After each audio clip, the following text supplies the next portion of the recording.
10 taong gulang na lalaki patay sa sunog sa Cebu at alitan ng mga habal-habal driver sa Batangas na uwi sa pamamaril. Ating saksiyan.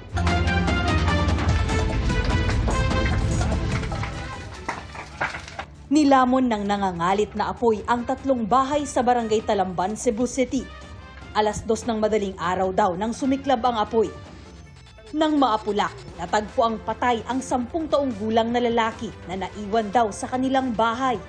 Lumabas daw ng bahay ang ina ng bata para kumain at nasa palengke naman ang kanyang lola na naghahanap buhay. Hindi matanggap ng lola ang sinapit ng apo na magde-grade 5 na sana sa pasukan. Iniimbestigahan ng BFP ang sanhi ng sunog. Sa Batangas City, napatakbo sa tanggapan ng pulisya ang 50 anyos na habal-habal driver habang may tama ng bala sa tiyan. Agad dinala sa ospital ang biktima. Pinagbabaril daw siya ng kapwa habal-habal driver na kanyang nakaalitan. Ayon sa pulisya, ugat ng away ay ang hindi umano pagpila ng sospek sa kanilang terminal para magsakay ng pasahero. Sinaway niya dahil nasingit nga po sa pila. So sinabihan lang niya na syempre po first come first serve. Dahil iilan naman silang habal-habal driver doon. So hindi po nakinig. At talaga pong siguro po may dati ng hidwaan na doon na lang po inabot. Na talagang hindi na sila nagkasundo.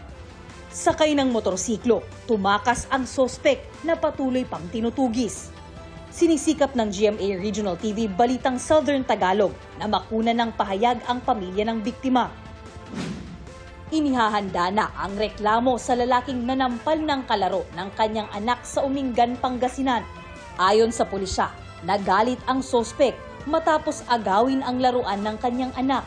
Nagdugo ang tainga ng batang biktima dahil sa mga sampal. Hindi naman tinukoy ng pulisya ang sospek. Sinusubukan pa ng GMA Regional TV 1 North Central Luzon na makuha ang pahayag ng pamilya ng biktima. Para sa GMA Integrated News, ako si Jessica Kalinog ng GMA Regional TV Balitang Bicolandia, ang inyong saksi. Mga kapuso, sama-sama tayong maging saksi. Mag-subscribe sa GMA Integrated News sa YouTube at para sa mga kapuso abroad, samahan niyo kami sa GMA Pinoy TV at sa www.gmanews.tv.